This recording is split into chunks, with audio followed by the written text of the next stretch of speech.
कहानी शुरू होती है वोंग हान से, जो एक फूड डिलीवरी गाय है और जो कि सिटी की सड़कों पर अपनी रेड मोटरसाइकिल तेजी से दौड़ा रहा होता है। अचानक उसका फोन बजता है और वो कॉल उठाता है। दूसरी तरफ से एक अनजान लड़की की आवाज आती है जो कहती है कि वो प्रेग्नेंट है और ये बच्चा उसका है।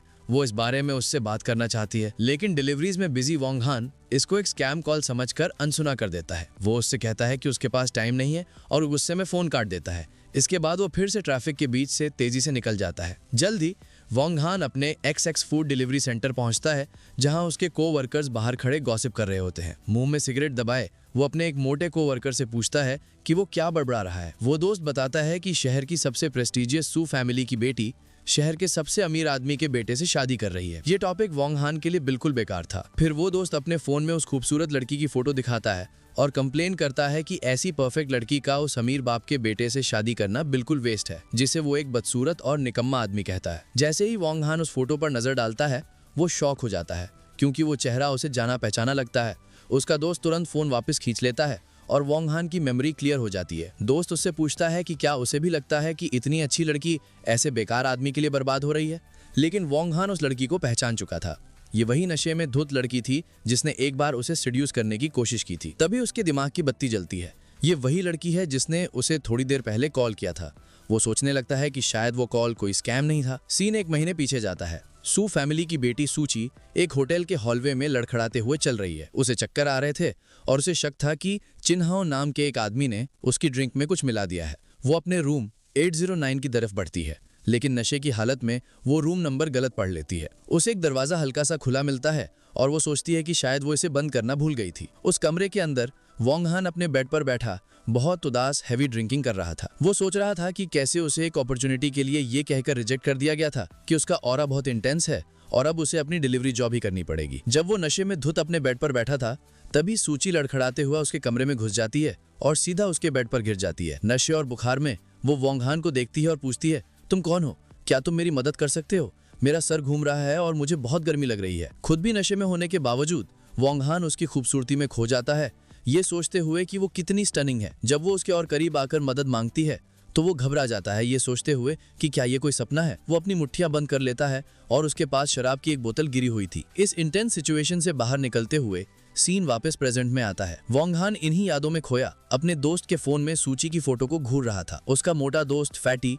नोटिस करता है कि हान कहीं खोया हुआ है और उसका नाम पुकारता है। फैटी उसका मजाक उड़ाना शुरू कर देता है, सबको याद दिलाते हुए कि कैसे हान हमेशा बड़ी बड़ी कहानियां बनाता है, जैसे कि वो एक इंटरनेशनल मूवी स्टार के साथ सोया था। वो ताना मारते हुए पूछता है कि क्या अब हान ये दावा करेगा कि उसने सू फैमिली की बेटी के साथ भी कुछ किया है। बाकी को-वर्कर्स भी हंसने लगते हैं और उसकी पुरानी कहानियों को याद करते हैं, जैसे कि वो एक इंटरनेशनल आर्म्स डीलर था या बीजिंग की एक एलीट फैमिली का टॉप डॉग था। लेकिन वोंग हान शांत रहता है। वो एक सिगरेट जलाता है और उनसे कहता है, तुम लोग नहीं समझोगे, और फिर एक रहस्यमय अंदाज में कहता है, मेरी असलियत सबकी आंखों के ठीक सामने है। जैसे ही एक दोस्त उसके दावे वो खारिज करने वाला होता है, उनकी बातें रुक जाती हैं। एक रेड कलर की चमचमाती हुई लग्जरी स्पोर्ट्स कार उनके डिलीवरी सेंटर के सामने आकर रुकती है, जिसे देखकर सभी ड्राइवर्स हैरान रह जाते हैं। ड्राइवर की सीट का दरवाजा खुलता है और एक पतला सा पैर हाई हील के साथ बाहर निकलता है। जो लड़की बाहर आती है वो सूची थी, जो बेहद शांत और एलिगेंट लग रही थी। वोंग हान के को-वर्कर्स उसकी खूबसूरती देखकर दीवाने हो जाते हैं।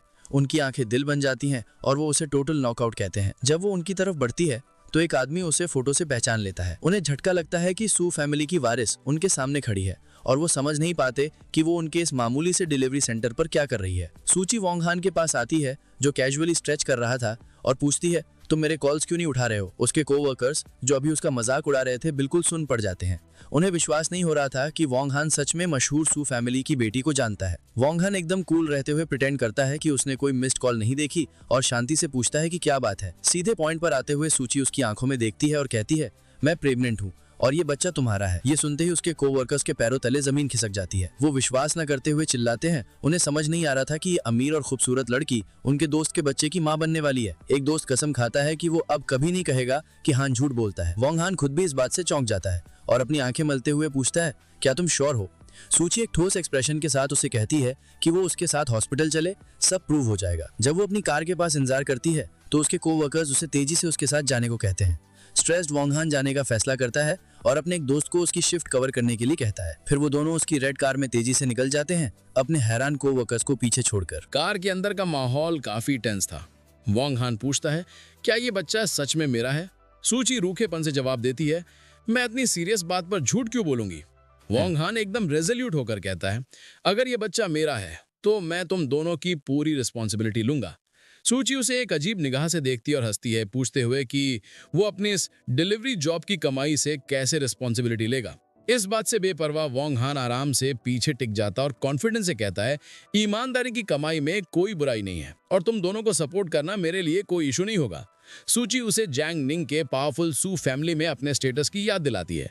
वोंग हान इस बात को हवा में उड़ा देता है, कहते हुए कि ये स्टेटस वेटस सबसे बेकार की चीज है। उसके इस बेपरवाह एटीट्यूड से चिढ़कर सूची जोर से एक्सीलरेटर पर पैर दबा देती है, जिससे कार बुरी तरह झटका खाती है और वोंग हान आगे की तरफ गिर जाता है। वो उस पर चिल्लाता है, तुमने ये जानबूझकर किया है, ऐसा क्या खास है सू फैमिली में। उनका ये तनाव भरा सफर एक बड़े हॉस्पिटल के सामने आकर खत्म होता है। सूची कार पार्क करती है और शांति से कहती है, हम पहुंच गए।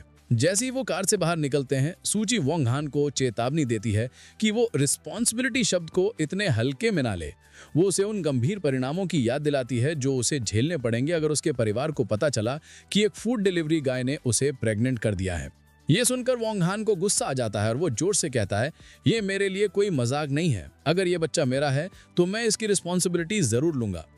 उसके गुस्से को नजरअंदाज करते हुए सूची उसे अंदर आने को कहती है। वो हॉस्पिटल के हॉलवे से गुजरते हैं। सूची उसे एक दरवाजे की तरफ ले जाती है जिस पर ऑपरेटिंग रूम लिखा था। वोंग हान शॉक होकर रुक जाता है और पूछता है कि वो वहां क्यों जा रहे हैं। सूची एक दृढ़ निश्चय के साथ पीछे मुड़ती और कहती है, मैं अंदर जा रही हूँ, जिससे वोंग हान को एहसास होता है कि उसका असली इरादा प्रेगनेंसी को टर्मिनेट करवाना है। पैनिक होकर वो उसे रोकने के लिए उसका हाथ पकड़ लेता है। वो उससे मिन्नतें करता है, मैं जानता हूं तुम्हें लगता है कि मैं तुम्हें और बच्चे को सपोर्ट नहीं कर पाऊंगा, लेकिन पैसों की कोई प्रॉब्लम नहीं है, मैं कोई ना कोई रास्ता निकाल लूंगा। तभी एक नर्स आती है और सूची को बताती है कि उसके प्रोसीजर का टाइम हो गया है। सूची वोंग हान को एक हल्की सी अजीब मुस्कान के साथ देखती है, नर्स से सहमत होती है और अपना हाथ छुड़ाकर अंदर चली जाती है। वोंग हान उसे पीछे से उम्मीद भरी आवाजें देता रह जाता है। वो बंद दरवाजे के बाहर बेबस और फ्रस्ट्रेटेड खड़ा रहता है, ये सोचते हुए कि वो इस जिद्दी लड़की को रोकने के लिए कुछ नहीं कर सकता। ऑपरेटिंग रूम के अंदर सूची पेशेंट गाउन में टेबल पर लेटी हुई थी। एक सर्जन पूछता है कि क्या वो तैयार है। जैसे ही दूसरा सर्जन एक सिरिंज तैयार करता है और उसे रिलैक्स करने को कहता है, वो अपनी आंखें बंद कर लेती है। लेकिन आखिरी सेकंड में प्रोसीजर शुरू होने से ठीक पहले वो अपना हाथ उठाकर उन्हें रोकने को कहती है। इस दौरान वोंग हान वेटिंग एरिया में थक कर बैठा हुआ था। उसने हार मान ली थी, ये सोचते हुए कि अगर वो बच्चा नहीं चाहती तो वो उसे रोक नहीं सकता। अचानक ऑपरेटिंग रूम का दरवाजा खुलता है और सूची बाहर आ जाती है जैसे कुछ हुआ ही ना हो। वोंग हान उसे देखकर बिल्कुल हैरान रह जाता है। वो अपनी जगह से उछलकर खड़ा हो जाता है और घबराहट में पूछता है कि वो इतनी जल्दी बाहर कैसे आ गई। क्या आजकल सर्जरीज इतनी फास्ट होने लगी हैं? सूची, जिसे कोई फर्क पड़ता दिख नहीं रहा था, परेशान वोंग हान से कहती है कि वो थक गई है और उसे घर छोड़ दे। वोंग हान कॉन्फिडेंस से तैयार हो जाता है, उसके कंधे पर हाथ रखता है और बढ़ा चढ़ाकर कहता है कि वो तो फाइटर जेट भी उड़ा सकता है। इसके बाद वो उसकी रेड स्पोर्ट्स कार की ड्राइवर सीट पर बैठता है और हॉस्पिटल से लुआन नाम के एक अमीर इलाके की तरफ निकल पड़ता है। गाड़ी में जब सूजी आराम कर रही थी, वोंग हान को एक कॉल आता है। दूसरी तरफ से एक आदमी उसे बताता है कि आज रात जियान टावर में एक बिडिंग इवेंट है और ओल्ड मैन चाहते हैं कि वो वहां जाए। कॉल करने वाला ये भी बताता है कि चेंबर प्रेसिडेंट लिन चैंग यान उनकी साइड पर है। वोंग हान शांति से इन इंस्ट्रक्शंस को सुनता है, जिससे उसकी लाइफ की एक पावरफुल और मिस्टीरियस साइड का इशारा मिलता है जिसके बारे में सूची को कुछ नहीं पता था। जल्द ही वो सू फैमिली के एस्टेट के एक बड़े से घर के सामने पहुंच जाते हैं। वोंग हान उनके आने का ऐलान करता है, जिससे सूची जाग जाती है। वो कार से उतरती है और उसे कहती है कि इससे पहले कि उसके घर वाले उसे देखें, वो वहां से चला जाए। वोंग हान नोटिस करता है कि उसका चेहरा पीला पड़ा हुआ है और उसे दरवाजे तक छोड़ने की ऑफर देता है, लेकिन सूची ठंडे अंदाज में उसकी चिंता को रिजेक्ट कर देती है और कहती है कि वो उसके मामलों से दूर रहे। लेकिन जैसे ही वो मुड़ती है, उसकी हील एक दरार में फंस जाती है, जिससे उसका बैलेंस बिगड़ जाता है और वो गिरती हुई चिल्लाती है। कमाल की तेजी के साथ वोंग हान आगे लपकता है और उसे जमीन पर गिरने से ठीक पहले पकड़ लेता है। जब वो उसे उठाने में मदद करता है तो वो उसे अनाड़ी कहकर चिढ़ाता है। गुस्से में सूची उससे पूछती है कि उसने क्या कहा और वो दोबारा कहता है, तुम हद से ज्यादा क्लमजी हो। गुस्से के एक झटके में वो अपनी पूरी ताकत से उसकी कमर पर चिंटी काटती है, जिससे वो दर्द से चिल्ला उठता है। अचानक इतना जोर लगाने से उसकी खुद की तबीयत बिगड़ जाती है और वो दर्द से कराहती है। उसकी तकलीफ देखकर वोंग हान उसे अपनी गोद में उठा लेता है, जिससे सूची सरप्राइज हो जाती है। वो उसे उस शानदार घर के अंदर ले जाता है और नरमी से सोफे पर बिठा देता है। फर्स्ट एड किट खोलकर वो उसके नंगे पैर पर दवा लगाना शुरू करता है, जिसमें गिरने से मोच आ गई थी। वो प्रोटेस्ट करती है, उससे जाने को कहती है, लेकिन वो सख्ती से कहता है हिलना बंद करो। जैसे ही वो उसके टखने पर पट्टी बांध रहा होता है, उन्हें दो औरतें रोक देती हैं जो कमरे में दाखिल हुई थीं। ये दोनों यांग हुई हिन, सूची की माँ, और लिन सिर्फ उसकी बेस्ट फ्रेंड थी। सूची की माँ इस सीन को शॉक में देखती है और पूछती है कि उसकी बेटी क्या कर रही है। वोंग हान और सूची एक साथ एक्सप्लेन करते हैं कि उसके पैर में मोच आ गई है। फिर अपनी हैरान माँ को देखते हुए सूची शांति से ऐलान करती है कि उसका बॉयफ्रेंड बस उसे दवा लगाने में मदद कर रहा था। ये सुनकर वोंग हान के तो होश ही उड़ जाते हैं। उसकी माँ यांग हुई मिन और भी ज्यादा शॉक हो जाती है। यूनिफॉर्म पहने वोंग हान की तरफ कांपती हुई उंगली से इशारा करते हुए चिल्लाती है, क्या ये आदमी सच में तुम्हारा बॉयफ्रेंड है? अपनी बेटी के इस ऐलान से परेशान यांग हुई मिन गुस्से से पूछती है कि ये सब क्या हो रहा है और ये डिलीवरी गाय कौन है? कुछ पल की चुप्पी के बाद सूची अपनी बात से पलट जाती है और जबरदस्ती मुस्कुराते हुए अपनी माँ से कहती है कि वो तो बस मजाक कर रही थी। वो बताती है कि उसके पैर में मोच आ गई थी और इस आदमी ने बस उसे अंदर आने में मदद की। उसकी माँ, जो अब थोड़ा राहत महसूस कर रही थी, सूची से कहती है कि उसने उसे डरा दिया था, उसे याद दिलाते हुए कि वो प्रेस्टिजियस चिन फैमिली में शादी करने जा रही है और कोई भी गलती नहीं कर सकती। वोंग हान, जो अब तक चुप था, माँ के साफ दिखते तुच्छपन से ऑफेंड हो जाता है और पूछता है, एक डिलीवरी गाय होने में क्या बुराई है? यांग हुईमिन हंसती है और चिल्लाती है, तुम एक लो क्लास घटिया आदमी हो जो अपनी औकात से बाहर सपने देख रहा है। सपने देखते रहो। उसकी इस बेइज्जती से वोंग हान के चेहरे पर गुस्से का भाव आ जाता है। इससे पहले कि मामला और बिगड़े, सूची बीच में आती है। वो शांति से वोंग हान को कहती है कि अब वो जा सकता है और उसकी मदद के लिए उसे शुक्रिया कहती है। वह छोटा सा हम कहता है और मुड़कर चला जाता है। जब वो जा रहा होता है, सूची की बेस्ट फ्रेंड लिन शुए उसे एक सोचों में डूबे हुए एक्सप्रेशन से देखती है। उसके जाने के बाद यांग हुई मिन लिन शुए से कहती है कि वो सूची को उसके कमरे में ले जाए। गुस्से में वो किसी को ऑर्डर देती है कि जहां वो गंदा डिलीवरी गाय खड़ा था वहां फ्लोर साफ किया जाए। बाद में उसके बेडरूम में लिन शुए सूची को बेड पर बैठने में मदद करती है और तुरंत उस आदमी के साथ उसके असली रिश्ते के बारे में पूछती है। सूची शुरुआत में दावा करती है कि उनके बीच कुछ नहीं है, लेकिन लिन शुए उसकी बात नहीं मानती, कहते हुए कि वो उसे बेवकूफ नहीं बना सकती क्योंकि जिस तरह से सूची उसे देख रही थी वो कुछ नहीं तो बिल्कुल नहीं था। अपनी दोस्त की समझदारी के सामने हार मानकर सूची सच उगल देती है। वो बताती है कि वो उसके बच्चे की माँ बनने वाली है। ये सुनकर लिन शुए के होश उड़ जाते हैं। वो चिल्लाती है, तुम प्रेग्नेंट हो। वो सूची के फैसले पर सवाल उठाती है, पूछते हुए कि सब लोगों में से एक डिलीवरी गाय ही मिला था। सूची बताती है कि उसने उस दिन बहुत ज्यादा पी ली थी और इसे एक गलती समझकर टाल देती है। लिन शुए उस पर जोर डालती है, पूछते हुए कि अब सूची क्या करने वाली है, उसे याद दिलाते हुए कि वो चिन फैमिली जैसे पावरफुल लोगों से अपनी प्रेगनेंसी हमेशा नहीं छिपा सकती। अपनी दोस्त को हैरान करते हुए सूची मजबूती से कहती है कि उसने बच्चे को रखने का फैसला किया है। लिन शुए को लगता है कि उसकी दोस्त पागल हो गई है। वो उसे समझाने की कोशिश करती है, बताते हुए कि उसने उस आदमी वोंग हान से बात की है और उसने पूरी रिस्पॉन्सिबिलिटी लेने का वादा किया है। लेकिन लिन शुए को इस पर विश्वास नहीं होता। वो सूची पर चिल्लाती है, होश में आओ, तुम सू फैमिली की बेटी हो। वो वोंग हान को एक मामूली डिलीवरी गाय कहकर डिसमिस कर देती है जो उसके लायक नहीं है और चेतावनी देती है कि अगर चिन फैमिली को पता चला तो अंजाम बहुत बुरा होगा। इस लेक्चर से थक कर सूची अपना हाथ उठाकर उसे रोक देती है और कहती है कि वो सब संभाल लेगी। वो टॉपिक बदलती है, पूछते हुए कि लिन शुए सिटी में वापस क्यों आई है। लिन शुए बताती है कि उसके दादा जैंग निंग में एक बड़े इंपॉर्टेंट बिग शॉट से मिलने और आज रात के बिडिंग इवेंट को देखने आए हैं, इसलिए वो उनके साथ आ गई। सूची के ओ कहने पर उसकी दोस्त चिढ़ जाती है। अचानक लिन शुए का एक्सप्रेशन बदलता है और वो कहती है कि उसके पास एक ब्रिलियंट आइडिया है।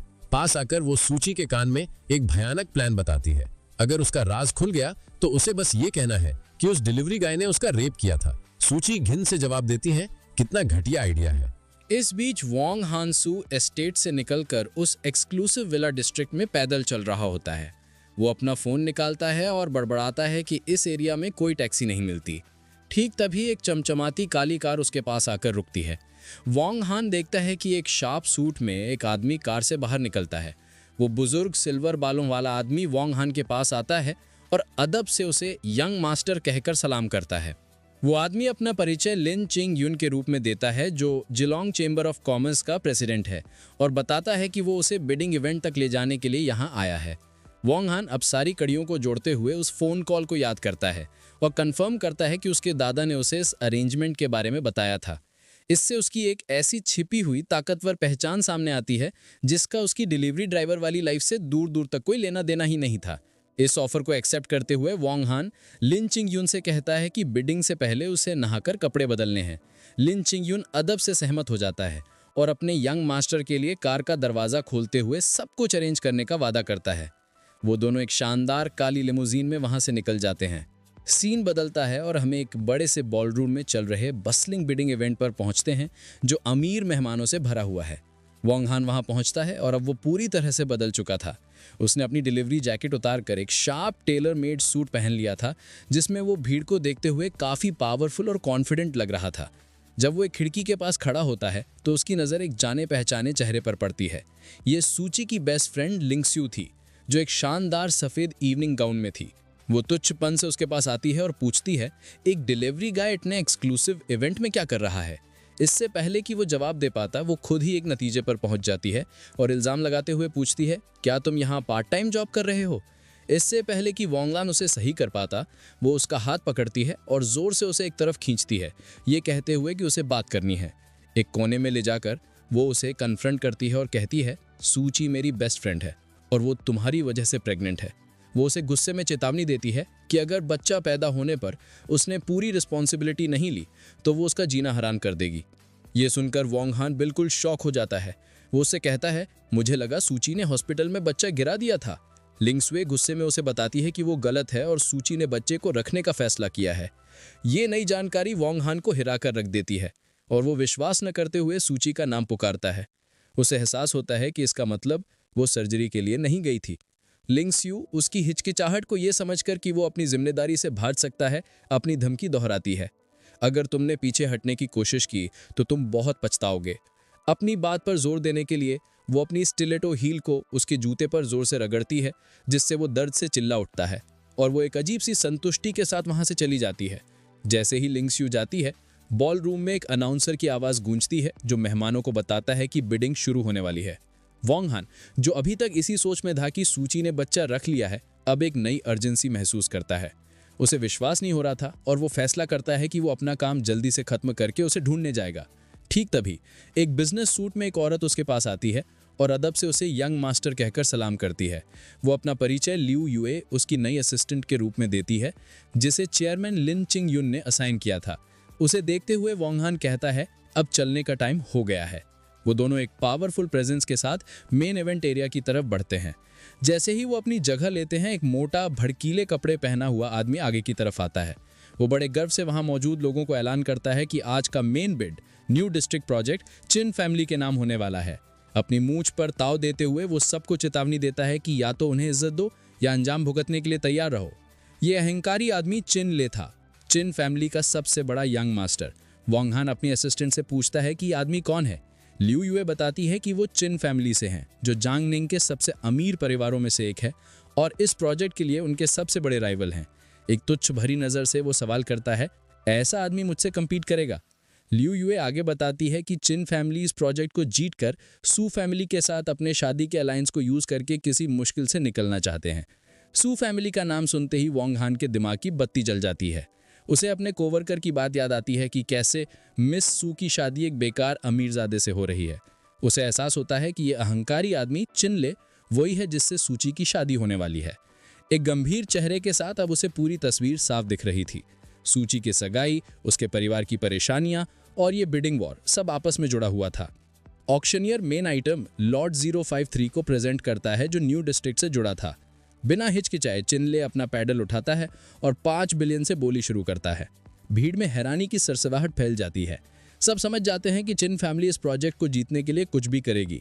वो आपस में फुसफुसाते हैं कि चिन और सू फैमिली की होने वाली शादी के बाद कोई भी उन्हें चैलेंज करने की हिम्मत नहीं करेगा। जैसे ही नीलामी तय हुई लग रही थी, वोंग हान ने शांति से अपना बिडिंग पैडल उठाया और 600 मिलियन की बोली लगा दी। पूरा कमरा सन्नाटे में आ गया और फिर वहां एकदम से खुसुर फुसुर शुरू हो गई। मेहमान सोचने लगे कि आखिर ये हिम्मत वाला आदमी है कौन। शायद कोई बाहर का है जो चिन फैमिली के खिलाफ जाने की जरूरत कर रहा है। उन्हें लग रहा था कि ये प्रोजेक्ट तो चिन्स के लिए पक्का था और वो इस बात को ऐसे ही नहीं जाने देंगे। दूसरी तरफ चिनले का घमंडी चेहरा गायब हो गया और उसकी जगह शुद्ध गुस्से ने ले ली। उसने अपनी मुट्ठी इतनी कस के भींची कि उसके नकल्स सफेद पड़ गए। उसने गुस्से से वोंग हान को घूरा और चिल्लाकर पूछा, तुम होते कौन हो? मौत को बुलावा दे रहे हो क्या? और इस तरह उनके बीच तकरार शुरू हो गई। चिन ले के गुस्से का सामना करते हुए भी वोंग हैन बिल्कुल शांत रहा। उसने आराम से इशारा किया, हम एक ऑक्शन में है, यहां सबसे ऊंची बोली लगाने वाला जीतता है, कोई प्रॉब्लम है क्या? चिन ले, जिसका चेहरा गुस्से से बिगड़ गया था, पलटकर बोला, तुमने सुना नहीं मैंने क्या कहा? यह प्रोजेक्ट चिन फैमिली को चाहिए। पूरे कॉन्फिडेंस के साथ वोंग हैन ने जवाब दिया, मैंने बिल्कुल आराम से सुना, लेकिन इससे मेरा क्या लेना देना? आसपास के मेहमान शॉक में थे, आपस में बात कर रहे थे कि आखिर ये रहस्यमयी आदमी है कौन जो ताकतवर चिन फैमिली को चैलेंज करने की हिम्मत कर रहा है। अपनी बेइज्जती से तल मिलाया हुआ चिन ले अपना पैडल उठाता है और 700 मिलियन की बोली लगाता है। बिना एक पल गवाए वोंग हैन 800 मिलियन बोल देता है। बिडिंग की ये जंग चलती रहती है और माहौल में टेंशन बढ़ता जाता है। चिन ले अपने लोगों के साथ वोंग हैन के पास आता है। उसके चेहरे के सामने आकर वो चिल्लाता है, जैंगनिंग सिटी में चिन फैमिली ही कानून है। वो आखिरी उम्मीद भरी कोशिश करते हुए 900 मिलियन की बोली लगाता है और वोंग हैन को चैलेंज करता है, अगर मरने का शौक है तो बोली लगाते रहो। वोंग हैन बस हंस देता है, जैसे उसे बड़ा मजा आ रहा हो, और कैजुअली 1 बिलियन की बोली अनाउंस कर देता है। सबके सामने इस तरह बेइज्जत होकर चिन ले आखिरकार अपना आपा खो बैठता है। वो चिल्लाता है, तू पिटना चाह रहा है, और वोंग हैन के चेहरे पर एक जोरदार घूंसा मारने की कोशिश करता है। लेकिन वोंग हैन की फुर्ती का कोई जवाब नहीं था। वो आसानी से उस अनाड़ी हमले से बच जाता है और एक ही झटके में चिन ले के चेहरे पर एक पावरफुल पंच जड़ देता है। चिन ले दर्द से चिल्लाता हुआ दूर जा गिरता है। वोंग हैन नफरत से पूछता है, तुझे क्या लगा तू अकेला मुझे संभाल लेगा? जैसे ही चिन ले नशे में पड़ा होता है, उसके 2 बॉडीगार्ड्स उठकर वोंग हैन पर हमला कर देते हैं। आगे होने वाली फाइट बेहद तेजी से खत्म हो जाती है। वोंग हैन कमाल की स्पीड से मूव करता है और उन्हें आसानी से अपने पावरफुल किक्स और स्ट्राइक से धूल चटा देता है, जिसके बाद वो बॉल रूम के फ्लोर पर हारे हुए पड़े थे। चिन ले मुश्किल से उठता है, अपने सूजे हुए चेहरे को विश्वास नहीं करते हुए पकड़ता है। वो वोंग हैन पर चिल्लाता है, तुझे मरने का शौक है जो मुझ पर हाथ उठाया? वोंग हैन एक ठंडी मुस्कान के साथ जवाब देता है, लेकिन अभी तो मैं तुझे ही मार रहा हूं। वो एक और हमला करता है और चिन ले के एक आदमी को एक जोरदार लात मारकर हवा में उड़ा देता है। वो बॉडीगार्ड एक जोर की थर्ड आवाज के साथ आकर ठीक अपने बॉस के ऊपर गिरता है और दोनों एक बेइज्जत ढेर में बेहोश हो जाते हैं। फाइट कुछ ही सेकंड्स में खत्म हो जाती है और वोंग हैन उस कियोस्क के बीच शांति से खड़ा रहता है। वो हैरान रूम की तरफ मुड़ता है और डरे हुए ऑक्शनियर से कैजुअली पूछता है, क्या कोई और बोली लगाएगा? ऑक्शनियर हकलाते हुए जल्दी से जवाब देता है कि कोई और बिडर नहीं है। ऑक्शन जीतने के बाद वोंग हैन का काम पूरा हो जाता है। वो अपनी असिस्टेंट लियू युए की तरफ मुड़ता है और उसे डॉक्यूमेंट साइन करके फंड्स ट्रांसफर करने का निर्देश देता है, ये कहते हुए कि उसे एक जरूरी काम है। वो आखिरी बार हाथ हिलाता है और कॉन्फिडेंटली बॉल रूम से बाहर चला जाता है, सबको उस शक्तिशाली प्रदर्शन के झटके में छोड़कर जो उन्होंने अभी अभी देखा था। कहानी एक शानदार कमरे में शिफ्ट होती है जहां लिंगशु अपने दादा के सामने खड़ी थी, जो वही लिंग या योंग है जो वोंग हैन के लिए काम करते हैं। वो पूछती है कि उन्होंने उसे इतनी जल्दी में यहाँ क्यों बुलाया, जिसके कारण वो ऑक्शन मिस कर गई। उसके दादा उसे चेतावनी देते हैं कि जब उनके मेहमान आ जाएं तो वो सावधान रहें, ये मानते हुए कि वो अभी तक उस व्यक्ति के स्वभाव को समझ नहीं पाए हैं। लिंगशु हंसती है, ये सोचते हुए कि ऐसा कौन सा बिग शॉट आ गया जिसके लिए उसके पावरफुल दादा इतने सावधान हो रहे हैं। ठीक तभी एक सहायक अंदर आता है और चेयरमैन को बताता है कि ऑक्शन खत्म हो गया है। लिंग या युंग पूछते हैं कि क्या चिन फैमिली जीत गई, लेकिन सहायक बताता है कि जीतने वाला कोई और था। लिंगशु शॉक हो जाती है, चिल्लाते हुए कहती है, ये इम्पॉसिबल है। उसे विश्वास नहीं हो रहा था कि प्रोजेक्ट चिन फैमिली के हाथ से निकल गया और सोचती है कि आखिर इतना हिम्मत वाला कौन हो सकता है जो इनसे ये छीन ले। उसके दादा शांति से उसे बताते हैं कि जिस व्यक्ति का वो इंतजार कर रहे हैं वो आ चुका है। अपने फोन को देखते हुए शायद कोई न्यूज अपडेट, लिंगशु कहती है कि ये आदमी तो बहुत ही ज्यादा एरोगेंट है। ये खबर इतनी जरूरी थी कि वो इंतजार नहीं कर सकती थी, इसलिए वो अपने दादा को कहती है कि वो अपनी दोस्त सूची को कॉल करने के लिए बाहर जा रही है। जब वो एक हॉलवे में चल रही होती है तो वो अपने विचारों और फोन कॉल में डूबी हुई थी। वो सोच रही थी कि कैसे चिन फैमिली की हार ने सू फैमिली के साथ उनके प्लान किए गए सहयोग को खतरे में डाल दिया है। अपनी बेस्ट फ्रेंड तक ये खबर पहुंचाने के लिए वो इतनी बेचैन थी कि उसने ध्यान ही नहीं दिया कि वो कहाँ जा रही है। वो सीधे जाकर वोंग हान से टकरा जाती है जो दूसरी दिशा से आ रहा था। टक्कर जोरदार थी और उसके सीने से टकराते ही उसके मुंह से एक हल्की सी चीख निकल जाती है। गुस्से में वो ऊपर देखती है और उसका चेहरा देखकर शॉक हो जाती है। वो उस पर चिल्लाती है, फिर से तुम देखकर नहीं चल सकते क्या, बदबूदार फूड डिलीवरी गाय? लेकिन उसका ज़रूरी कॉल ज़्यादा इंपॉर्टेंट था। वो जल्दी से चुपचाप खड़े वॉन्ग हान की तरफ पीठ करती है और आगे बढ़ती जाती है अपने फ़ोन में सूची को ये ज़रूरी खबर देने के लिए। वॉन्ग हान बस उसे एक शांत अनजान एक्सप्रेशन के साथ जाते हुए देखता है। लिंग जुए के जाने के बाद वॉन्ग हान लिंग क्युंग युंग से मिलने के लिए अंदर जाता है। वो बुजुर्ग आदमी अदब से उनका स्वागत करता है। वॉन्ग हान कंफर्म करता है कि ऑक्शन में उसका काम हो गया है और फिर कैजुअली उस लड़की के बारे में पूछता है जिससे वो अभी टकराया था। लिंग क्युंग युंग उसे बताता है कि वो उसकी पोती लिंग जुए है और खास तौर पर बताता है कि वो अनमैरिड है। वो उसकी तारीफ करते हुए कहता है कि वो वॉन्ग हान की बहुत बड़ी फैन है और हमेशा से उनसे मिलना चाहती थी। मैच मेकिंग की इस कोशिश पर वॉन्ग हान को हंसी आ जाती है और वो थके हुए अंदाज में कहता है, रहने दो प्लीज। टॉपिक बदलते हुए वॉन्ग हान बैठता है और लिंग क्युंग युंग से पूछता है कि क्या वो सूची को जानता है। लिंग क्युंग युंग बताता है कि वो सू फैमिली की यंग लेडी है, अपनी जनरेशन की सबसे टैलेंटेड लड़की, लेकिन परिवार में बेटों को ज्यादा तवज्जो देने के कारण उसे लाइमलाइट से दूर रखा गया है। वो कंफर्म करता है कि चिन फैमिली प्रोजेक्ट जीतने के बाद सू फैमिली के साथ शादी का रिश्ता जोड़ना चाहती थी, लेकिन क्योंकि वॉन्ग हान ने बीच में दखल दे दिया, अब वो प्लान डिले हो गया है। क्यूरियस होकर वो उसकी पर्सनल डिटेल्स पूछता है, जैसे कि सूची की डेली लाइफ और रोमांटिक हिस्ट्री। लिंग क्युंग युंग उसे बताता है कि सू फैमिली की परवरिश बहुत सख्त है और सूची का स्वभाव जिद्दी है। वो कहता है कि वो आसानी से लोगों से घुलती मिलती नहीं है और जहां तक वो जानता है उसका कभी कोई बॉयफ्रेंड नहीं रहा। ये नई जानकारी सुनकर वॉन्ग हान के चेहरे पर एक शातिर जानकार मुस्कान आ जाती है। ठीक तभी उसका फोन बजता है। कॉलर आईडी पर सूची का नाम था। वो आराम से फोन उठाता है और कहता है, मैं अभी तुम्हारे बारे में ही सोच रहा था। दूसरी तरफ से सूची पूछती है कि क्या उसके पास टाइम है और कहती है कि वो उससे मिलना चाहती है। वॉन्ग हान तुरंत हाँ कर देता है और उसकी लोकेशन पूछता है। अब उसका जरूरी काम साफ था। वॉन्ग हान उठने के लिए खड़ा होता है। वो लिंग क्युंग युंग को बताता है कि वो जा रहा है और वो ओल्ड मैन को रिपोर्ट कर सकता है। जब वॉन्ग हान बाहर जा रहा होता है, लिंग क्युंग युंग अपनी पोती को प्रमोट करने की एक आखिरी कोशिश करता है, बताते हुए कि उसने लंदन की रॉयल अकेडमी से ग्रेजुएशन की है। ठीक वॉन्ग हान की तरह बिना कोई इंटरेस्ट दिखाए वो उसे टाल देता है। इस बारे में अगली बार बात करेंगे। सीन सिटी को देखते हुए एक पार्क में शिफ्ट होता है, जहां सूची एक बेंच पर अकेले बैठी कुछ सोच रही थी। कुछ देर बाद वॉन्ग हान अपनी रेड मोटरसाइकिल पर वहां पहुंचता है, अब वापस अपने शार्प सूट में। वो उसके पास जाकर बैठ जाता है। उसके कंधे पर हाथ रखते हुए वो सीधे मुद्दे पर आता है। वो उससे कहता है कि वो बच्चे के बारे में चिंता ना करे और वो दोनों को सपोर्ट करेगा। फिर वो एक पक्का ऑफर देता है, अगर तुम शादी करना चाहती हो तो हम जब चाहें जाकर रजिस्टर कर सकते हैं। इस तरह वो अपनी जिम्मेदारी का वादा पूरा करता है। उसके इस कॉन्फिडेंट वादे के बावजूद सूची अभी भी संदेह में थी। एक फीकी मुस्कान के साथ वो उसकी ऐसी कमिटमेंट पूरी करने की क्षमता पर सवाल उठाती है। बेफिक्र होकर वो दूर देखता है और पूछता है, मैं क्या अफोर्ड नहीं कर सकता? अपनी बात साबित करने के लिए सूची अपनी कलाई उठाती है, उसे अपनी महंगी घड़ी दिखाती है और पूछती है कि क्या वो उसकी कीमत जानता है। हैरानी भरी महारत के साथ वॉन्ग हान घड़ी को सही पहचानता है। ये पाशा डे कार्टियर है 42 mm 18K rose gold model और उसकी सही कीमत बताता है 3,52,000। उसके इस डिटेल ज्ञान से सूची साफ तौर पर शॉक हो जाती है। वो उस पर जोर डालती है, पूछती है कि एक डिलीवरी गाय के तौर पर वो एक साल में कितना कमाता है और उसे सिर्फ ये एक चीज खरीदने के लिए कितने साल काम करना पड़ेगा। वॉन्ग हान उसे तसल्ली देता है कि वो पैसे की चिंता ना करे और बच्चे को पैदा करने के लिए उसे हिम्मत देता है। वो कॉन्फिडेंस से कहता है कि वो उसे या बच्चे को किसी भी मटेरियल चीज की कमी नहीं होने देगा। यहाँ तक कि ये दावा भी करता है कि उनका खर्च उठाना कोई प्रॉब्लम नहीं होगी।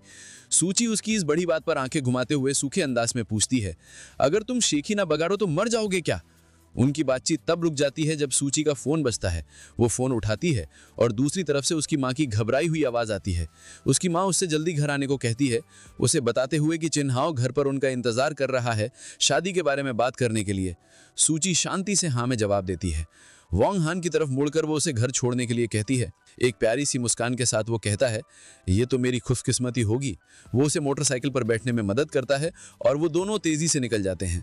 सफर के दौरान सूची वॉन्ग हान की पीठ से टिक जाती है और उसके चेहरे पर एक हल्की सुकून भरी मुस्कान आ जाती है जब वो अपनी आंखें बंद करती है, जैसे कि वो काफी संतुष्ट हो। जल्द ही वो सू फैमिली की एस्टेट पर वापस पहुंच जाते हैं। वॉन्ग हान उसे सामने के दरवाजे तक छोड़ता है और जैसे ही वो अंदर आते हैं, सूची अपनी माँ को आवाज लगाती है कि वो घर आ गई है।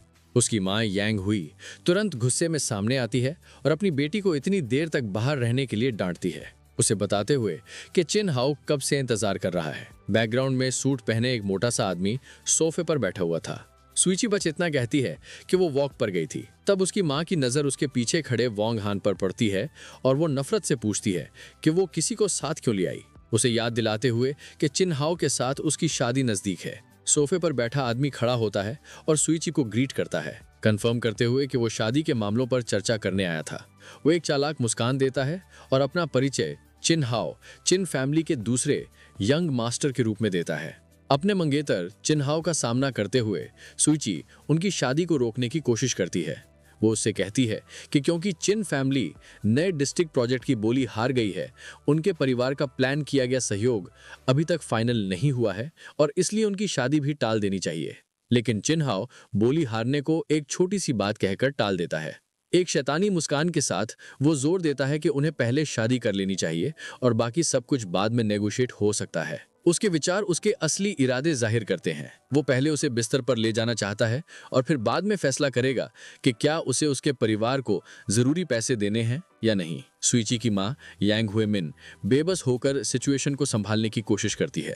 वो अपनी बेटी से मिन्नतें करती है, उसे याद दिलाते हुए कि चिन हाओ ने वादा किया है कि जैसे ही वो शादी करेंगे वो सू फैमिली की मदद के लिए 1 बिलियन देगा। लेकिन सुईची तेजी से उसकी बात काट देती है और कुछ मत कहना। एक अटल निश्चय के साथ वो ऐलान करती है कि वो उससे शादी नहीं करेगी। उसके इनकार से उसकी माँ और चिन हाओ दोनों हैरान रह जाते हैं। एक हिम्मत भरा कदम उठाते हुए सुईची वोंग हान के पास जाती है, उसका हाथ पकड़ती है और ऐलान करती है कि वो न सिर्फ चिन हाओ से शादी नहीं करेगी बल्कि वो वोंग हान के बच्चे की माँ भी बनने वाली है। उसकी माँ डग से चीख पड़ती है, अपनी बेटी को पकड़ती और पूछती है, क्या तुम समझ रही हो तुम क्या कह रही हो? ये बताते हुए कि वोंग हान सिर्फ एक फूड डिलीवरी गाय है। सुईची अपनी माँ से मिन्नतें करती है, जोर देकर कहती है कि वो चिन हाओ से जबरदस्ती शादी नहीं करना चाहती और वादा करती है कि थोड़े समय के साथ वो सू फैमिली को उनके संकट से निकाल सकती है। अपनी बेटी के इस शर्मनाक बर्ताव से गुस्सा होकर यांग हुई सुईची को थप्पड़ मारने के लिए हाथ उठाती है, लेकिन इससे पहले कि हाथ उसके चेहरे तक पहुंचता, वोंग हान का हाथ तेजी से आगे बढ़ता है और उसकी कलाई को मजबूती से पकड़ लेता है, थप्पड़ को रोक देता है। वो ठंडे अंदाज में उसकी तरफ देखता है और पूछता है कि जिम्मेदारी से काम करने में क्या बुराई है। फिर वो शर्म का इल्जाम उस पर ही पलट देता है, पूछते हुए कि अपनी ही बेटी को फायदे के लिए एक घटिया आदमी को बेच देना, इसमें कोई शर्म नहीं है क्या? जब वो उसकी पकड़ में छटपटाती है, उस बदबूदार डिलीवरी गाय को उसे छोड़ने के लिए चिल्लाती है। मामला और बिगड़ जाता है। चिन हाओ जो अब तक ये ड्रामा देख रहा था, आखिरकार फट पड़ता है। वो सुईची पर इल्जाम लगाते हुए उंगली उठाता है। उसका चेहरा गुस्से से बिगड़ जाता है और उसे बेशर्म कहता है। वो कहता है कि उसने कभी नहीं सोचा था कि वो इतनी घटिया होगी। वो गुस्से में कहता है कि कैसे उसने एक डिलीवरी गाय को अपने साथ सोने दिया और फिर अपना सारा गुस्सा वोंग हान पर निकालता है, उसे मारने की कसम खाते हुए। सुईची बस पास में खड़ी हैरान और डर से सहमी रह जाती है। इससे पहले कि चिन हाओ कुछ कर पाता, वोंग हान बिजली की तेजी से आगे बढ़ता है। वो चिन हाओ के चेहरे पर एक जोरदार थप्पड़ मारता है, जिससे वो लड़खड़ाता हुआ पीछे जाकर जमीन पर गिर जाता है। फिर वोंग हान हैरान सुईची को अपने पीछे सुरक्षा के लिए खींच लेता है। वो गिरे हुए चिन हाओ को घूरता है और ऐलान करता है कि वो मेरे बच्चे की माँ बनने वाली है, इसका मतलब वो मेरी औरत है। तुझे उस पर हाथ उठाने की हिम्मत किसने दी? जमीन पर गिड़गिड़ाते हुए चिन हाओ विश्वास ना करते हुए चिल्लाता है कि वोंग हान ने उस पर हाथ उठाने की हिम्मत कैसे की। उसका गुस्सा उबाल मार रहा था। वो पास की टेबल से एक भारी एशट्रे उठाता है और उस जोड़े पर हमला करता है, चिल्लाते हुए, मैं तुम दोनों को मार डालूंगा। एक शांत तसल्ली भरी मुस्कान के साथ वोंग हान सुईची से कहता है कि वो उसके पीछे खड़ी रहे और वो घबराहट में हाँ कह देती है। जैसे ही चिन हाओ एशट्रे घुमाते हुए आगे बढ़ता है, वोंग हान आसानी से हमले से बच जाता है। एक ही झटके में वो चिन हाओ के जबड़े पर एक तबाहकुन घूसा मारता है, जिससे वो पीछे की तरफ उड़ता हुआ गिर जाता है और एशट्रे उसके हाथ से छूट जाती है। जब चिन हाओ नशे में पड़ा होता है, वोंग हान उसके ऊपर खड़ा होता है और ऐलान करता है, तेरी हिम्मत कैसे हुई मेरी औरत को हाथ लगाने की? अभी बात खत्म नहीं हुई थी। वोंग हान उस पिटे हुए आदमी के ऊपर बैठ जाता है, उसे कॉलर से पकड़ता है और कहता है, आज मैं तुझे सबक सिखाऊंगा। वो चिन हाओ के चेहरे पर लगातार कई ब्रूटल घूंसे बरसाता है, उसके शिकार की दर्द भरी चीखों और मदद के लिए गिड़गिड़ाने को नजरअंदाज करते हुए। जैसे ही वो एक और वार के लिए अपनी मुट्ठी उठाता है, सूची उसे रुकने के लिए आवाज देती है। ठीक उसी पल एक शक्तिशाली आवाज गूंजती है, किसने इतनी गुस्ताखी करने की हिम्मत की? एक प्रभावशाली लोगों का ग्रुप अंदर दाखिल होता है, जिनका नेतृत्व एक बुजुर्ग प्रतिष्ठित आदमी कर रहा था, जिसकी लंबी सफेद दाढ़ी थी और हाथ में एक छड़ी थी। सूची उस आदमी को शौक और डर से देखती है और उसे दादा कहकर पुकारती है। परिवार के मुखिया के आने से सब जम जाते हैं। सूची के दादा परिवार के दूसरे सदस्यों के साथ सीन का जायजा लेते हैं। चिन्हाव जमीन पर पिटा हुआ, सूची एक अनजान आदमी के साथ और उसकी मां शौक में। उस बुजुर्ग आदमी का चेहरा गंभीर था। जब उसने ऐलान किया कि उसने सब कुछ सुन लिया है, वो अपनी तेज नजर अपनी पोती पर घुमाता है और अपनी छड़ी जमीन पर पटकते हुए पूछता है, क्या ये सच है कि तुम इस डिलीवरी गाय के बच्चे की मां बनने वाली हो? धीमी हारी हुई आवाज में सूची कंफर्म करती है कि ये सच है। ये इकरार सू परिवार में पैनिक फैला देता है। वो चिल्लाते हैं कि ये सिचुएशन बिल्कुल बर्दाश्त के बाहर है और वो शक्तिशाली चिन परिवार को नाराज नहीं कर सकते। उसके दादा, जिनका चेहरा गुस्से से लाल हो गया था, गरजते हैं कि इसका एक ही समाधान है, बच्चे को तुरंत गिरा दिया जाए। लेकिन चिन्हाव मुश्किल से उठता है और असहमति जताता है। वो चिल्लाता है कि अगर वो बच्चा गिरा भी दे तो उसकी जैसी गंदी औरत कभी उसके परिवार के घर में कदम नहीं रखेगी। ये सुनते ही सू परिवार के होश उड़ जाते हैं। सिचुएशन का बोझ बहुत ज्यादा हो जाता है। वो रोने लगते हैं कि सब कुछ खत्म हो गया, एक दूसरे पर सूची को बिगाड़ने का इल्जाम लगाते हुए और अफसोस करते हुए कि अब सू परिवार बर्बाद हो गया है। सूची उनके इल्जामों के बीच शांति से खड़ी रहती है। उसका चेहरा दुख से भरा हुआ था। आखिरकार वो भी फट पड़ती है। उन सब से बहस बंद करने को कहती है। भावनात्मक और शारीरिक तनाव उस पर हावी हो जाता है और वो दर्द से चिल्लाती है, अपने सर को पकड़ती है जब उसे चक्कर आने लगते हैं। इससे पहले कि वो गिर पाती, वोंग हान उसे संभालने के लिए वहां होता है। वो उसे स्थिर रखता है और तसल्ली देता है, डरो मत, मैं तुम्हें यहां से ले जाऊंगा। जैसे ही वो उसे अपनी गोद में उठाता है, उसके परिवार वाले उसके माँ बाप सहित आगे बढ़ते हैं। उस बदबूदार डिलीवरी गाय को उसे छोड़ने को कहते हैं और उसकी टांगे तोड़ने की धमकी देते हैं। वोंग हान उन्हें पूरी नफरत से देखता और पूछता है, तुम लोग खुद को इंसान भी कहते हो? बिना एक और शब्द कहे वो मुड़ता है और अब बेहोश सूची को उठाकर घर से बाहर निकलने लगता है। जब उसके माँ बाप उसका रास्ता रोकने की कोशिश करते हैं तो वो आसानी से उन्हें लात मारकर एक तरफ कर देता है, जिससे वो जमीन पर गिर जाते हैं। वो दरवाजे पर रुकता है और हैरान और डरे हुए परिवार की तरफ मुड़ता है।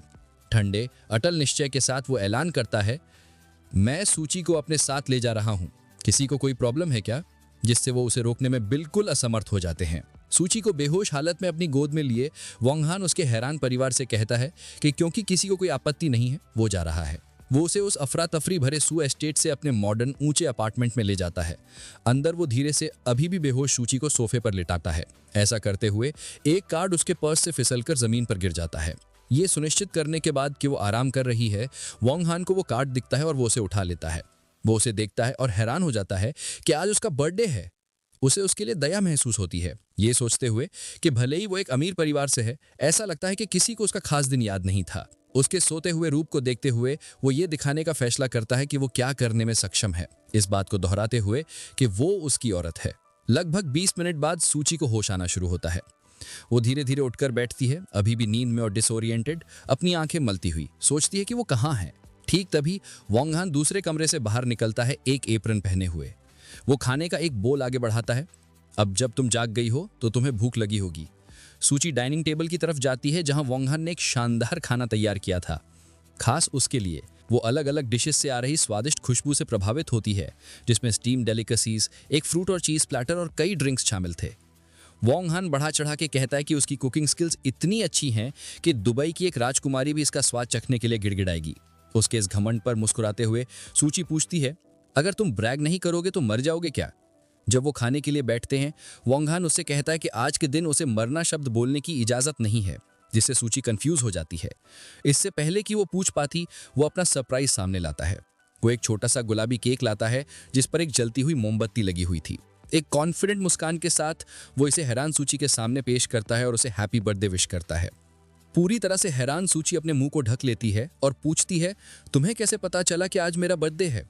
वोंग हान बस स्मगली मुस्कुराता है और पूछता है, तुम्हें नहीं लगता कि मैं काफी अमेजिंग हूं? भावनाओं से अभिभूत होकर सूची कुछ बोल नहीं पाती और उसकी आंख में एक आंसू आ जाता है। ये देखकर वोंग हान उससे मजाक करते हुए कहता है, क्या तुम इतनी इमोशनल हो गई कि आंसू आ गए?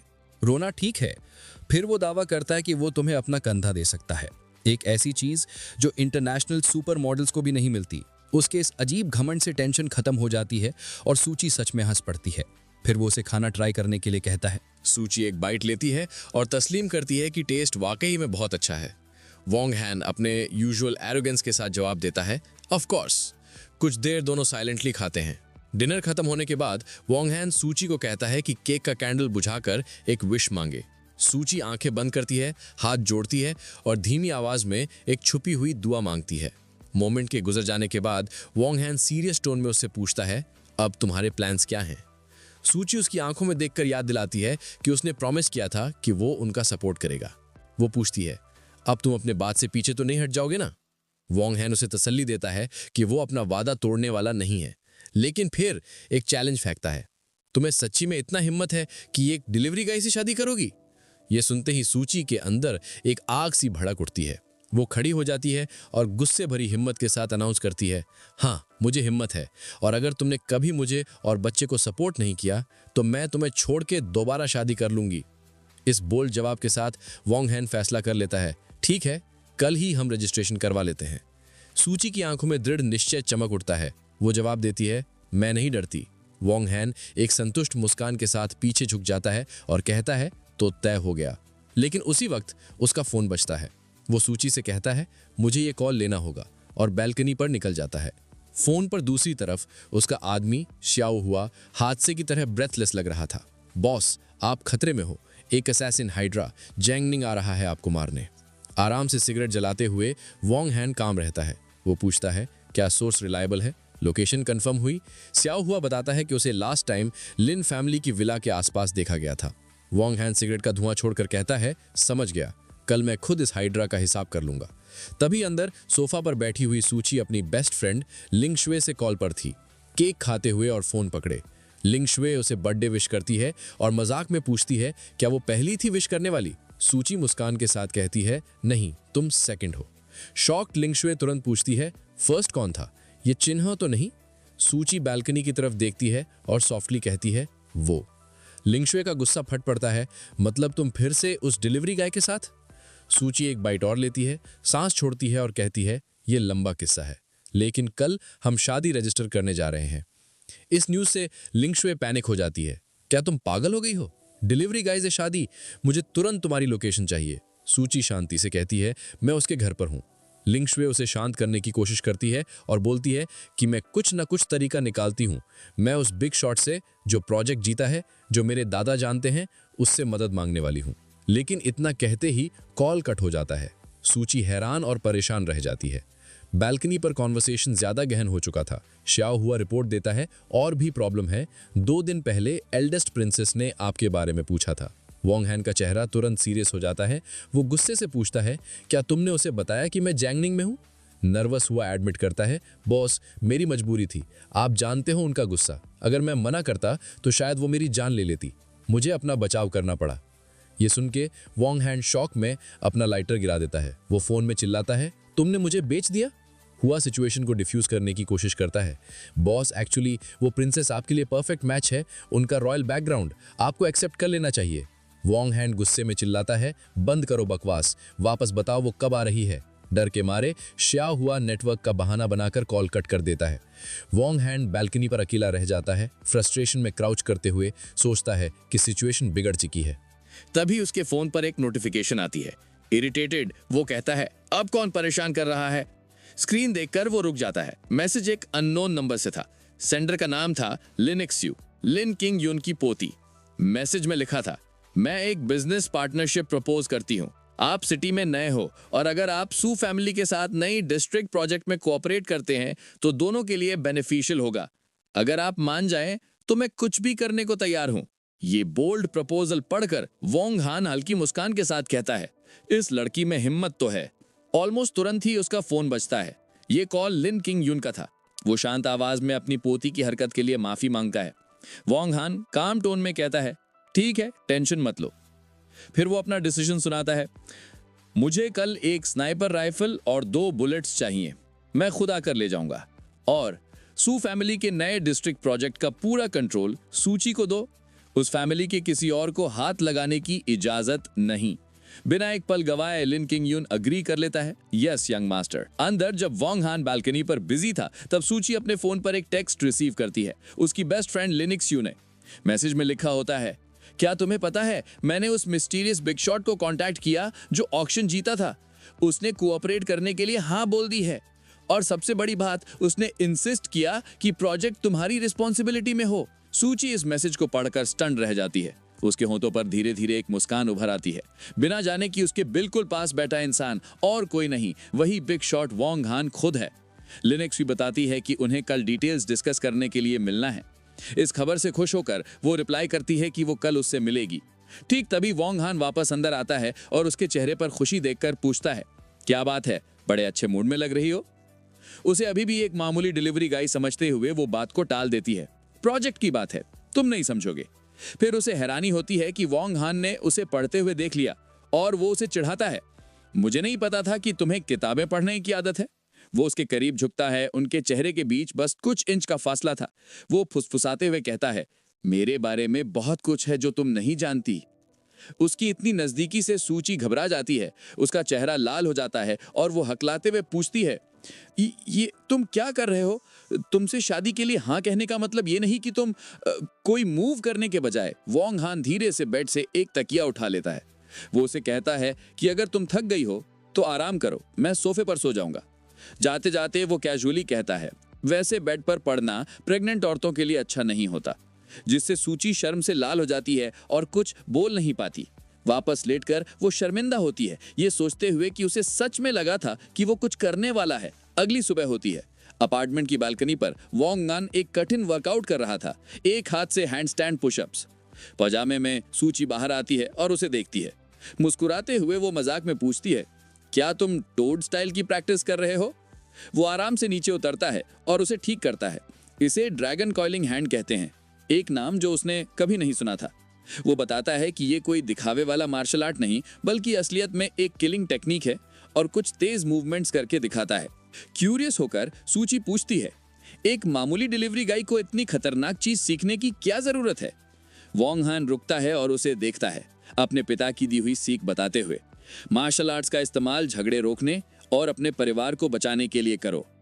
सूची प्रभावित होती है और मानती है कि उसके पिता के शब्द बहुत समझदारी भरे थे। टॉपिक बदलते हुए वोंग हान कहता है कि उसने नाश्ता बना दिया है और उसके लिए टॉयलेटरीज भी तैयार कर दी हैं। इस बात से खुश होकर वो कहती है, मुझे कभी नहीं लगा था कि तुम जैसा बड़ा सा आदमी इतना थॉटफुल हो सकता है। एक कॉन्फिडेंट मुस्कान के साथ वो जवाब देता है, अभी बहुत कुछ है जो तुमने मेरे बारे में महसूस नहीं किया है। फिर वो कहती है कि खाने के बाद उसे उसके साथ उसके घर चलना होगा। वो कंफ्यूज होकर पूछता है, क्यों? वो बताती है, हमें मेरी हाउस होल्ड रजिस्ट्रेशन बुक चाहिए, वरना हम शादी रजिस्टर नहीं कर सकते। वोंग हान उसे चिढ़ाते हुए पूछता है, क्या तुम सच में मुझ जैसे डिलीवरी गाय से शादी करने के लिए श्योर हो? उकसाने जाने पर सूची को गुस्सा आ जाता है, ये सोचते हुए कि वो पीछे हट रहा है। वो चिल्लाती है, मैं नहीं डरती, जल्दी करो ताकि हम तुरंत शादी रजिस्टर कर सकें। जब वो उसकी मोटरसाइकिल की तरफ जा रहे होते हैं तो सूची एक प्रैक्टिकल सवाल उठाती है, क्या हमें पहले तुम्हारे माता पिता से मिलना चाहिए? वोंग हान इस बात को टाल देता है, कोई जरूरत नहीं, हम बच्चा पैदा होने के बाद इस बारे में बात कर सकते हैं। कंफ्यूज होकर सूची पूछती है, इंतजार क्यों करना है? एक शातिर मुस्कान के साथ वोंग हान बताता है, मुझे डर है कि मेरी फैमिली तुम्हें पसंद नहीं करेगी। जब बच्चा पैदा हो जाएगा तो मेरी फैमिली को मजबूरन इस सिचुएशन को एक्सेप्ट करना पड़ेगा। ये सुनकर सूची अपनी कमर पर हाथ रखती है और ताना मारते हुए पूछती है, तो क्या तुम कहना चाहते हो कि तुम मेरे घर जमाई बन रहे हो? वो उसे ऊपर से नीचे तक देखता है और उसके लुक्स, फिगर और टेम्परामेंट की तारीफ करता है, लेकिन फिर कहता है, पर तुम्हारा फैमिली बैकग्राउंड थोड़ा कम है। ऑफेंड होकर वो पूछती है, तो तुम सोचते हो कि तुम मेरे लिए काफी से ज्यादा अच्छे हो? वोंग हान हंसकर बात को टाल देता है, इतना सीरियसली मत लो, और उसे मोटरसाइकिल पर बैठने को कहता है। वो गुस्से में हफ करके उसके पीछे बैठ जाती है। वो उसे अपनी कमर को कसकर पकड़ने को कहता है और वो तेजी से सड़क पर निकल जाते हैं। लेकिन उन्हें नहीं पता था कि कोई उन पर नजर रख रहा है। एक छिपी हुई जगह से चिन्हाव और उसका एक मस्कुलर साथी उन्हें जाते हुए देखते हैं। वो साथी नफरत से कहता है, उसने एक रात डिलीवरी गाय के साथ गुजारी, और अपने यंग मास्टर से पूछता है कि क्या करना है। गुस्से से भरे चेहरे के साथ चिन्हाव एक बेहद क्रूर आदेश देता है। वो अपने आदमी से कहता है, उस डिलीवरी गाय को मार दो और उस कमीने को मेरे लिए एक होटल में ले आओ। वो साथी अपनी उंगलियां चटकाता है और कहता है कि वो अपने आदमियों को लेकर तुरंत उनका पीछा करेगा। जब वोंग हान और सूची शहर से गुजर रहे होते हैं तो वो अपने रियर व्यू मिरर में देखता है कि एक सफेद वैन उनका पीछा कर रही है। वो समझ जाता है कि उनका पीछा हो रहा है। तेजी से सोचते हुए वो पीछे झुकता है और सूची से कहता है, प्लान में थोड़ा चेंज है, तुम पहले घर जाकर अपना सामान ले आओ, मुझे एक काम है। खतरे से अनजान वो मान जाती है। वोंग हान फिर तेजी से गाड़ी चलाता है, ट्रैफिक के बीच से निकलते हुए अपने पीछा करने वालों को गुमराह करने की कोशिश करता है। अपने प्लान के मुताबिक वोंग हान सूची को एक सेफ हाउस पर छोड़ता है। जब वो सुरक्षित अंदर चली जाती है तो वो अपनी मोटरसाइकिल पर वापस बैठता है और तेजी से निकल जाता है, पीछा करने वालों का ध्यान अपनी तरफ खींचता हुआ। सफेद वैन तुरंत उसका पीछा करती है, एक अमीर इलाके में उसके पीछे पीछे। वोंग हान उन्हें थोड़ी देर तक घुमाता है और फिर एक बड़े मॉडर्न विला के सामने रुक जाता है, एक जानबूझकर चुनी गई जगह। वो अपनी मोटरसाइकिल रोकता है और नीचे उतरता है, जैसे इंतजार कर रहा हो। उसकी नजर विला के सेकंड फ्लोर की बालकनी पर जाती है और वहां छिपे एक स्पाइकी बालों वाले आदमी को देखता है, जिससे कंफर्म हो जाता है कि ये एक एम्बुश है। बालकनी पर खड़ा आदमी समझ जाता है कि वो देखा जा चुका है। बेफिक्र वोंग हान शांति से विला की तरफ बढ़ता है, ये सोचते हुए जब सारे दुश्मन यहीं इकट्ठे हैं तो इन सबको एक साथ निपटाने का वक्त आ गया है। वो शानदार खाली घर में घुसता है और ऊपर जाता है। एक कमरे में एक टेबल पर स्नाइपर राइफल का केस खुला पड़ा था, ठीक वैसा ही जैसा उसने अरेंज किया था। वो सप्रेस्ड राइफल उठाता है, लिन कैन्यून की एफिशिएंसी से प्रभावित होकर। लेकिन अचानक उसकी नजर एक अनएक्सपेक्टेड चीज पर पड़ती है। वो ऊपर देखता है और पास के बेड पर एक नीली ब्रा पड़ी देखता है, जिससे वो कुछ पल के लिए कंफ्यूज हो जाता है। इससे पहले कि वो कुछ समझ पाता, एक औरत तौलिए में लिपटी हुई साथ वाले कमरे से बाहर आती है। ये लिन शुक है, सूची की बेस्ट फ्रेंड, जो अपने कमरे में एक अनजान आदमी को हाई पावर्ड राइफल के साथ देखकर दहशत भरी चीख मारती है। उसे पहचानते ही लिन शुक गुस्से में पूछती है, तुम बदबूदार डिलीवरी गाय मेरे घर में क्या कर रहे हो? उसे याद दिलाते हुए कि वो लिन परिवार के विला में घुसपैठ कर रहा है। लेकिन उनकी बहस बढ़ने से पहले एक रेड लेजर डॉट उसके माथे पर दिखाई देता है। स्नाइपर का लेजर देखते ही वोंग हान तुरंत चिल्लाता है, नीचे झुको। एक पल गंवाए बिना एक गोली खिड़की तोड़ते हुई अंदर आती है। वोंग हान पूरे कमरे में लपकता है, दहशत में कांपती लिंग शुए को टैकल करता है और उसे गोली के रास्ते से ठीक समय पर हटा देता है। वो दोनों बेड पर गिरते हैं और वो उसके नीचे छटपटाती है, चिल्लाते हुए, छोड़ो मुझे कमीने। वो उसे मजबूती से दबाए रखता है। उसका चेहरा गंभीर था और धीरे से चेतावनी देता है, चिल्लाना बंद करो, एक और आवाज निकाली तो मारी जाओगी। अपने पैरों पर खड़ा होकर वोंग हान स्नाइपर राइफल उठा लेता है, जबकि हैरान लिंग शुए पूछती है, ये सब क्या हो रहा है? वो उसे नजरअंदाज करता है, टूटी हुई खिड़की की तरफ जाता है और सामने वाले विला पर निशाना साधता है। वो ताना मारते हुए बड़बड़ाता है, लगता है हाइड्रा के पास दिमाग नहीं है, और एक सटीक गोली चलाता है। गोली आंगन के पार जाती है और अपने निशाने पर लगती है। सामने की बैल्कनी पर एम्बुश लगाए स्नाइपर को मार गिराती है। स्नाइपर तुरंत मारा जाता है, सर में गोली लगने से जमीन पर ढेर हो जाता है। वोंग हान अपना हथियार नीचे करता है, एक कैजुअल सल्यूट के साथ, निराशा से कहते हुए कि हाइड्रा इतनी आसानी से निपट गया। इससे पहले कि वो जश्न मना पाता, घबराई हुई लिंग शुए उसे पकड़ती है, उसके घर में बंदूक होने का एक्सप्लेनेशन मांगती है। लेकिन उसी पल वोंग हान के सेंसेस उसे एक और खतरे का आभास देते हैं। एक दूसरी गोली हवा को चीरती हुई आती है, एक अलग एंगल से एक और खिड़की तोड़ती हुई। कमाल की तेजी से रिएक्ट करते हुए वोंग हान फिर से चिल्लाता है, नीचे झुको, और खुद को उसके ऊपर फेंक देता है, अपनी बॉडी से उसे बचाते हुए। वो दोनों जमीन पर गिरते हैं, जबकि गोली उनके खड़े होने की जगह से तेजी से गुजरकर पीछे की दीवार में जा लगती है। अभी भी लिंग शुए के साथ जमीन पर वोंग हान समझ जाता है कि बाहर और भी हमलावर हैं। तेजी से सोचते हुए वो बेड से उसका एक कपड़ा उठाकर हवा में उछाल देता है, एक धोखा देने के लिए। वो मन ही मन अपने दुश्मनों को गिनता है, असैसिन हाइड्रा, वैन वाले गुंडे और ये नया स्नाइपर।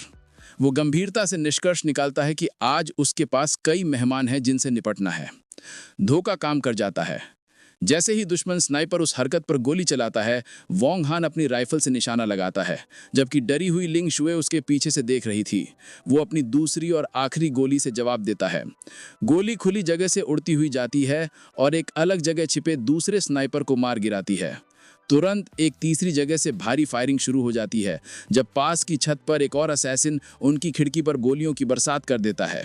वोंग हान लिंग शुए को पकड़ता है और एक सोफे के पीछे कवर लेने के लिए कूद जाता है, जबकि उनके पीछे की दीवार गोलियों से छलनी हो जाती है। एक अजीब पोजीशन में फंसे हुए वो चिल्लाती है और उसे पॉवर्ट कहती है। जब शूटिंग रुकती है, वोंग हान शांति से दीवार से दुश्मन की एक खाली गोली का खोल निकालता है। वो उसे ध्यान से देखता है और उसके बेस पर एक अनोखे 6 नुकीले सितारे के निशान को पहचानता है। वो उसे एरीज नाम के एक बदनाम ईस्टर्न यूरोपियन असैसिन ऑर्गेनाइजेशन का एक खास वॉर हेड बताता है। वो हिली हुई लिंग शुए की तरफ मुड़ता है और पूछता है, तुमने कब इतने खतरनाक लोगों से पंगा ले लिया? वो बस हकलाते हुए कह पाती है कि उसे नहीं पता। उसी पल वोंग हान अपनी खाली राइफल को देखता है और खुद को लापरवाही के लिए कोसता है। उसने सिर्फ 2 गोलियां मांगी थीं और अब उसके पास एम्यूनिशन नहीं था। वो घुटनों के बल बैठता है, ये सोचते हुए कि अब क्या करे जब वो निहत्था है और घिरा हुआ है। अचानक लिंग शुए को कुछ याद आता है। वो वोंग हान को बताती है कि शायद वो जानती है कि इस हमले के पीछे कौन है। उसे याद है कि कुछ समय पहले एक ईस्टर्न यूरोपियन बॉस ने उसकी कंपनी से रिसर्च टेक्नोलॉजी खरीदने की कोशिश की थी, लेकिन उसने उसका ऑफर ठुकरा दिया था। इस खुलासे से प्रोफेशनल असैसिन्स के उसे मारने के पीछे का एक साफ मकसद मिल जाता है। जब गोलियों की बारिश जारी रहती है, वोंग हान की आंखें सिकुड़ जाती हैं। वो तेजी से लिंग शुए का सर नीचे दबाता है, चिल्लाते हुए, ध्यान से! जबकि एक और गोली उनके पास से गुजर जाती है। सोफे के पीछे फंसे हुए वो मलबे के बीच बैठे गोलाबारी रुकने का इंतजार करते हैं। कोई एम्यूनिशन ना होने के कारण वोंग हान को एक नया प्लान चाहिए था। उसकी नज़र जमीन पर पड़े टूटे हुए ग्लास के टुकड़ों पर पड़ती है। एक हताश कदम उठाने का फैसला करते हुए वो ग्लास का एक तेज टुकड़ा उठाता है। गोलाबारी में एक पल के आराम का फायदा उठाते हुए वो अपने पैरों पर कूदता है और कमाल की तेजी से उस ग्लास के टुकड़े को एक फेंकने वाले चाकू की तरह आखिरी स्नाइपर की पोजीशन की तरफ फेंक देता है। वो मेकशिफ्ट हथियार अपने निशाने पर लगता है और असैसिन दर्द से चिल्ला उठता है। आखिरी स्नाइपर के गिरते ही तुरंत खतरा टल जाता है। वोंग हान खड़ा होता है और लिंग शुए से कहता है, अब तुम उठ सकती हो, सब सेफ है। आखिरकार उठकर वो उसे शक की निगाह से देखती है और सीधे उससे पूछती है, तुम्हारा डिलीवरी बॉय का काम जरूर एक कवर है, सच सच बताओ, तुम आखिर हो कौन? वोंग हान ठंडे अंदाज में उसके सवाल को टाल देता है, तुम्हें मेरी पहचान जानने की जरूरत नहीं है। उसकी इस रहस्यमयता से गुस्सा होकर वो उसे धमकी देती है कि वो सूची को सब कुछ बता देगी, लेकिन वो तेजी से अपने होठों पर उंगली रखता है उसे चुप कराने के लिए। उसका चेहरा गंभीर हो जाता है जब वो उसे चुप रहने की चेतावनी देता है। बाहर से कुछ आवाज आ रही है। लिंग शुए के चेहरे पर दहशत छा जाती है जब वो पूछती है, क्या अभी और दुश्मन बाकी हैं? घबराकर वो उसे पकड़ लेती है और पूछती है, अब हम क्या करेंगे? वो शांति से कहता है, चिंता मत करो, मैं जाके देखता हूँ। इस बीच नीचे चिन हाओ के 3 गुंडे बड़े बड़े चाकुओं के साथ विला में घुस जाते हैं। उनमें से एक वोंग हान को पहचान लेता है और सोचता है, एक डिलीवरी बॉय ऐसी जगह क्या कर रहा है? लीडर हंसता है, ये मानते हुए कि वो जरूर एक मामूली चोर होगा। ठीक तभी वोंग हान सीढ़ियों के ऊपर दिखाई देता है। वो हथियारबंद घुसपैठियों को नीचे देखता है और एक कैजुअल वेव के साथ उनका स्वागत करता है। एक कॉन्फिडेंट मुस्कान के साथ वो शांति से उन 3 हथियारबंद आदमियों से पूछता है, क्या तुम लोग मुझे ढूंढ रहे हो? मस्कुलर लीडर अपना चाकू वोंग हान की तरफ करता है, कहते हुए, हम भाई हाओ के आदमी हैं, हमें चिन हाओ ने भेजा है। वो वोंग हान पर उनके बॉस की औरत सूची के साथ सोने का इल्जाम लगाता है, जबकि दूसरा गुंडा बेसब्री से कहता है, बातें बंद कर और सीधे इसकी टांगें तोड़ दे। बिल्कुल बेफिक्र वोंग हान बस पूछता है, तो तुम लोग इस बारे में क्या करने वाले हो? उसके इस घमंड से गुस्सा होकर गुंडे गालियां देते हुए आगे बढ़ते हैं। फाइट बेहद छोटी थी। वोंग हान कमाल की तेजी से मूव करता है। पहले हमलावर को एक शक्तिशाली लात से रोकता है जो उसके चेहरे पर लगती है और उसका सर पीछे की तरफ मुड़ जाता है। कुछ ही सेकंड्स में 2 गुंडे बेहोश हो जाते हैं। सिर्फ उनका हैरान लीडर बचता है। वो मस्कुलर गुंडा विश्वास न करते हुए घूरता है। डिलीवरी गाइस के स्टैंडर्ड्स इतने हाई कब से हो गए? ये समझते हुए कि उसका सामना एक ट्रेंड मार्शल आर्टिस्ट से है। एक मामूली डिलीवरी गाय से हार ना मानते हुए वो गुस्से में चिल्लाता है और अपने चाकू के साथ वोंग हान पर हमला करता है। वोंग हान आसानी से उस अंधाधुंध वार के ऊपर से कूद जाता है और एक ही झटके में उस आदमी के हाथ पर एक तबाहकुन लात मारता है। इस वार से चाकू हवा में उड़ जाता है और गुंडा जमीन पर गिर जाता है। तीनों हमलावरों के हारने के बाद वोंग हान बिखरे हुए शरीरों के बीच खड़ा था। लिंग शु, जो सीढ़ियों के ऊपर से ये फाइट देख रही थी, आखिरकार दहशत में चिल्ला उठती है। इस आवाज से नीचे पड़ा लीडर, जो पिटा हुआ था लेकिन होश में था, अलर्ट हो जाता है। उसके चिल्लाने से गुस्सा होकर वो उठने की कोशिश करता है और एक मौका देखता है निहत्थी लिंगशु की तरफ लपकता हुआ। इससे पहले कि वो रिएक्ट कर पाती, वो उसे पकड़ लेता है और अपना चाकू उसके गले पर रख देता है, उसे बंधक बना लेता है। वो वोंग हान को घूरता है, अगर एक भी कदम आगे बढ़ाया तो इसे मार डालूंगा। डरी हुई लिंगशु उसे चेतावनी देती है, अगर तुमने मुझे हाथ लगाया तो मेरे दादा तुम्हें नहीं छोड़ेंगे। लेकिन वोंग हान बिल्कुल शांत रहता है। वो गुंडे को देखता है और एक ठंडी भावनाहीन आवाज में कहता है, मार दे, आगे बढ़। लिंगशु के गले पर लगे चाकू को नजरअंदाज करते हुए वोंग हान धीरे धीरे उस घबराए हुए गुंडे की तरफ बढ़ता है, उसे ताना मारते हुए, अब तक अपनी धमकी पर अमल क्यों नहीं किया? जब वोंग हान लगातार आगे बढ़ता रहता है तो वो ठंडे अंदाज में पूछता है, क्या तू डर गया? वो गुंडा पसीने से तरबतर और डरा हुआ उसे रुकने के लिए चिल्लाता है।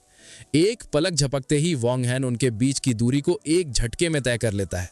इससे पहले कि गुंडा रिएक्ट कर पाता, वॉन्ग हैन तलवार के फ्लैट हिस्से को अपने अंगूठे और उंगली के बीच पकड़ लेता है, हथियार को पूरी तरह से रोक देता है। वो गुंडे को नफरत से देखता है और पूछता है, तुझे सच में लगता है कि तू इतना काबिल है कि मेरे सामने तलवार चला सके? गुंडा वॉन्ग हैन की इस असंभव ताकत से शॉक हो जाता है, दहशत में समझते हुए कि वो तलवार को हिला भी नहीं सकता। वॉन्ग हैन उसका मजाक उड़ाता रहता है, फिर से पूछते हुए, अब क्यों नहीं करता अपना काम? फिर सिर्फ अपनी उंगलियों के एक झटके से वो उस स्टील के ब्लेड को तोड़ देता है। मेटल के टुकड़े हवा में उड़ते हैं, जबकि गुंडा और लिंगशु हैरान होकर देखते रह जाते हैं। इससे पहले कि गुंडा संभल पाता, वॉन्ग हैन उसे गले से पकड़ता है, उसे जमीन से ऊपर उठा लेता है और पूछता है, तुझ जैसा सड़ा हुआ झींगा मेरे सामने लड़ने के लायक भी है क्या? दम घुटने से गुंडा खुद को बचाने के लिए कहता है कि वो शक्तिशाली ब्लैक ड्रैगन सोसाइटी का मेंबर है। वॉन्ग हैन इससे बिल्कुल भी प्रभावित नहीं होता और उसे टालते हुए पूछता है, तो क्या? और उस आदमी का सर जमीन पर पटक देता है, उसे बेहोश कर देता है। लेकिन गुंडा अचानक होश में आता है और एक नई चाल चलता है। वो उठकर गिड़गिड़ाने लगता है, वॉन्ग हैन से कहते हुए कि वो अपराध के रास्ते पर ना जाए। इस अजीब अपील का कोई असर नहीं होता। वॉन्ग हैन उस आदमी के चेहरे पर एक बेहद क्रूर लात मारता है, जिससे वो दर्द से चिल्ला उठता है और उसके मुंह से खून निकलता है। पूरी तरह से टूटा हुआ गुंडा दया की भीख मांगता है।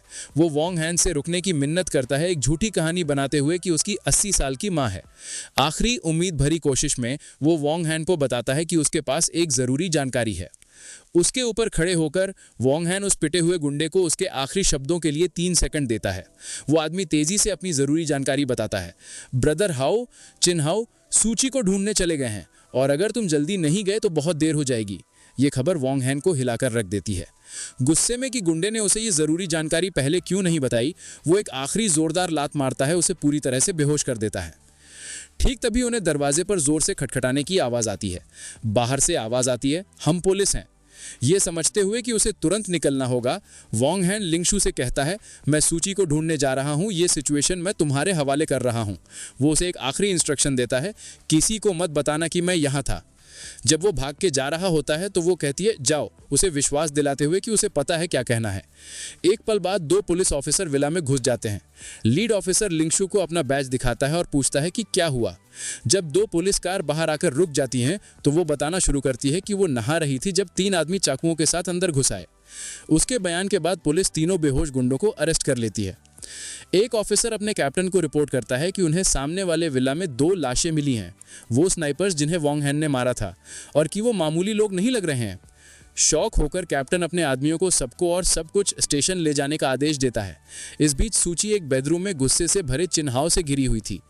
वो अपने शैतानी इरादे जाहिर करता है, उसे उस समय की याद दिलाने के बाद जब उसने उसकी ड्रिंक में नशा मिलाया था, और डींग हाँकते हुए कहता है कि अब वो उस पर जबरदस्ती करेगा। डरी हुई सूची उसे बाहर निकलने को कहती है, लेकिन वो और गुस्सा हो जाता है।